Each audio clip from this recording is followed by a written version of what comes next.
新时代的祈祷第1集。人类的祈祷通过话语的力量，是神性本身的彰显。我们都想要力量，力量来自于祈祷。祈祷是生命的力量，祈祷就是力量。但祈祷背后有一个基本概念。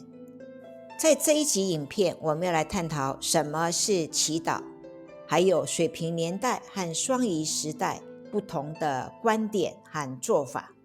宜家快报，快乐的向你报告。你好，我是明珠。宜家快报，我们用宜家的角度来报道不同的主题。你祈祷吗？你怎么祈祷？从2012年起，我们已经进入了新时代，也就是所谓的水瓶年代。新时代，新作风。你想要了解一下新的祈祷方式吗？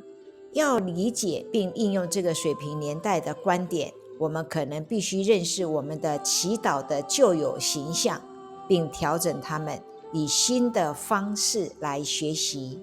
我们许多人都有着对祈祷的旧有理解。我们想象祈求一个远方的神子或圣人，请求更高的某人来到，以获得承认或满足某种需求。以那种方式，我们被教导去许愿、请求和恳请，而不是心与心的沟通，认出我们的无限，确认我们的意识。3000多年来，每个宗教都告诉我们寻找神。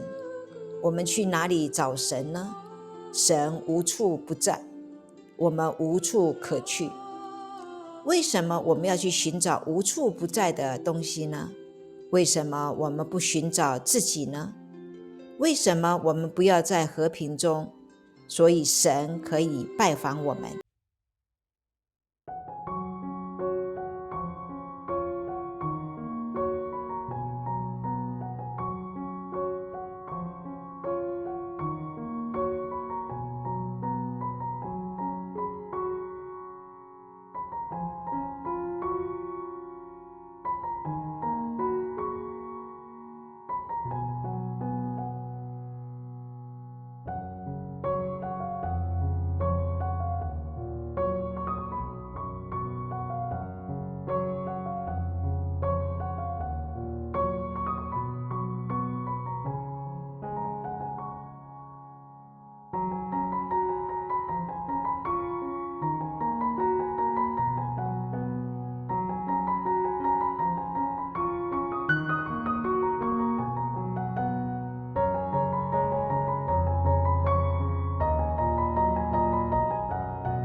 去祈祷，就像一个有节奏的生命节拍，无时间、无空间，有效率。我们用一个图表来看看已知和未知的关系。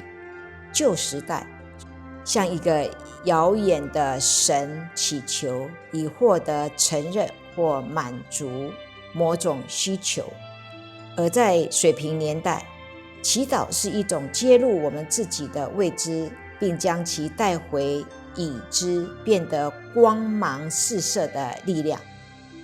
现在让我们再来深入水瓶年代的祈祷观点。首先，让我们先来讨论什么是祈祷。祈祷不是对神说话，那就是我们被教导错误的地方。它传播到所有工业化国家，并被认为是真的。我们必须明白为什么我们有祈祷的冲动，让我们祈祷的概念是什么。我们想要挖掘自己的未知。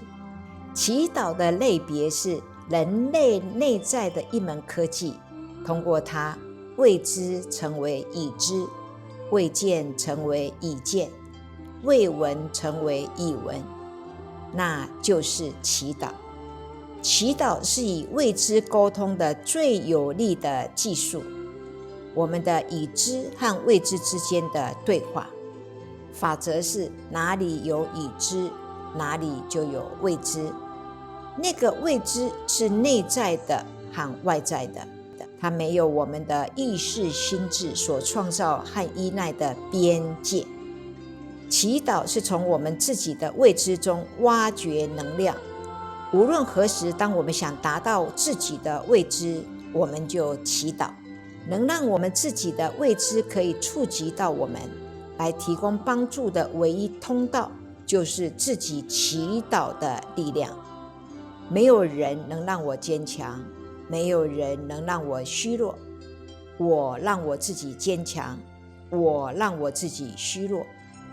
当我用我自己的祈祷连接到我的未知时，我是非常的坚强。当我没有被连接时，我是非常的虚弱，就是那么简单。祈祷的概念是为我们的已知去挖掘我们自己的未知。当已知和未知在自我的合一中统一时，神是活的。当已知和未知在任何概念中被分开时，神就处于休眠状态，还没死，没有走。因此，祈祷的力量必须是持续不断的。那些把他们周围所发生的一切以及周围的一切都看成是神的人，总是能挖掘进入他们的已知和未知中。一个看到了意识的领域，感受到它并经历它的人，被称为神。那是一个活的神，那是一个活的祈祷。神是如此的伟大，以至于无论是谁碰触到那个伟大，都会感激他。那个神的感激就是祈祷。祈祷是我们对神的无限感激，那就是我们的未知，它就是一种关系。祈祷是我们和我们的高我之间，我们的已知和未知之间的沟通。它是沉默的精髓，充满了爱，深深地存在于本我自性之内，在宇宙的创造性流动中得到实现。在祈祷中召唤我们的高我，我们的高我，我们的高我是简单的，是方便的，它就是我们。我们永远不会出错，永远不会出错。我们永远不会感到被侮辱，我们永远不会感到沮丧，我们不会，因为我们在呼请我们更高的自我。如果我们采取那种祈祷的态度，我们将拥有所有的知识。有人问，祈祷和冥想有什么区别呢？祈祷是当心智聚焦成一点，人对无限讲话。冥想是当心智变得完全干净，并有接受力时，无限对人讲话。祈祷是谦卑的调频，我们试着去调频。祈祷有一种力量，冥想是一种机密的调频。